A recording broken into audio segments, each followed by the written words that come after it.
दोस्तों नमस्कार, मैं हूं राजकुमार सिंह। आखिरकार प्रियंका गांधी वाड्रा की चुनावी राजनीतिक पारी के आगाज का ऐलान हो गया। इस बार दोनों लोकसभा सीट से चुनाव जीत गए राहुल गांधी द्वारा इस्तीफे से खाली केरल की वायनाड सीट से अब प्रियंका गांधी कांग्रेस उम्मीदवार होंगी। वायनाड उपचुनाव के लिए 13 नवंबर को वोटिंग होगी और 23 नवंबर को नतीजे आएंगे। 2 सीटों से जीते राहुल को 17 जून तक फैसला करना था कि वह कौन सी सीट रखेंगे। कांग्रेस में लंबे चले विचार विमर्श के बाद राहुल ने उस समय सीमा के आखिरी दिन उत्तर प्रदेश की रायबरेली सीट रखने और केरल की वायनाड सीट छोड़ने का फैसला किया। ध्यान रहे कि 2019 के लोकसभा चुनाव में भी राहुल गांधी 2 सीटों से लड़े थे। उत्तर प्रदेश की अपनी परंपरागत अमेठी सीट से वो बीजेपी उम्मीदवार स्मृति ईरानी से हार गए थे, जबकि केरल की वायनाड सीट से शानदार जीत हासिल की थी। जिस दिन राहुल ने वायनाड सीट छोड़ने का ऐलान किया, उसी दिन कांग्रेस ने घोषणा भी कर दी थी कि जब भी वायनाड लोकसभा सीट के लिए उपचुनाव होगा, प्रियंका गांधी उसकी उम्मीदवार होंगी। अब 15 अक्टूबर को जैसे ही चुनाव आयोग ने दोपहर बाद महाराष्ट्र झारखंड विधानसभा चुनावों के साथ साथ 2 लोकसभा और 48 विधानसभा सीटों के उपचुनाव के कार्यक्रम की घोषणा की, कांग्रेस ने प्रियंका गांधी की उम्मीदवारी के औपचारिक ऐलान में देर नहीं लगाई। वैसे इस बार जब सोनिया गांधी ने लोकसभा के बजाय राज्यसभा से संसद जाने का फैसला किया, तब अटकलें लगाई गई थी कि प्रियंका उनकी परंपरागत सीट रायबरेली से चुनाव लड़ सकती हैं। पर अप्रत्याशित रूप से इस बार राहुल ने वायनाड के साथ साथ रायबरेली से चुनाव लड़ने का फैसला किया। राहुल की पुरानी सीट अमेठी से कांग्रेस ने अपने पुराने व निष्ठावान किशोरीलाल शर्मा को उम्मीदवार बनाया और उन्होंने स्मृति ईरानी को हराकर सबको चौंका भी दिया। राहुल और किशोरीलाल शर्मा दोनों के चुनाव प्रचार और प्रबंधन की कमान प्रियंका गांधी ही संभालती नजर आई। वायनाड छोड़ने का फैसला मीडिया को बताते हुए राहुल ने कहा था कि लगातार 2 बार सांसद चुने जाने के बाद वायनाड छोड़ने का फैसला आसान नहीं था, पर दोनों सीटें नहीं रखी जा सकती, इसलिए पुरानी पारिवारिक सीट रायबरेली रखने का फैसला किया है।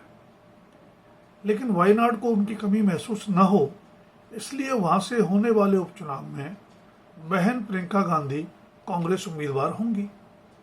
उसी समय मीडिया से बातचीत में प्रियंका ने कहा था कि वह अच्छा सांसद बनने का प्रयास करेंगे। शायद आपको याद होगा कि बरसों तक उत्तर प्रदेश में अमेठी का डंका बेटी प्रियंका का नारा लगाते हुए तमाम कांग्रेसी राजनीति में अपनी किस्मत चमकाते रहे। हालांकि वायनाड उपचुनाव से प्रियंका गांधी की चुनावी पारी का आगाज होगा, लेकिन ऐसा नहीं है कि चुनावी राजनीति से वह अनजान है। अमेठी और रायबरेली में वह भाई और मां के लिए अतीत में भी चुनाव प्रबंधन और राजनीतिक कामकाज देखती रही है।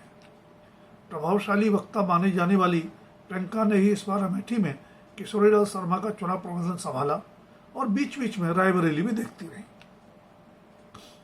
केरल के वायनाड से राहुल गांधी लगातार 2 बार जितने अच्छे अंतर से जीतते रहे, उसके मद्देनजर प्रियंका की जीत में संदेह की गुंजाइश नहीं। लेकिन राहुल गांधी पर वायनाड के मतदाताओं को धोखा देने का आरोप लगाते हुए बीजेपी माहौल बनाने में तो कोई कसर नहीं छोड़ेगी।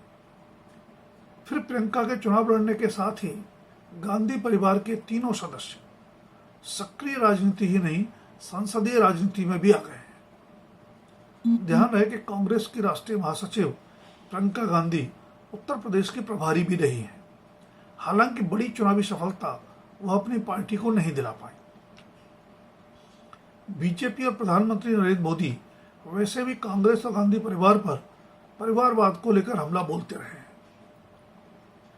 लेकिन सोनिया गांधी और राहुल गांधी के बाद प्रियंका गांधी के भी चुनाव लड़ने पर वह हमला और भी तीखा हो जाएगा।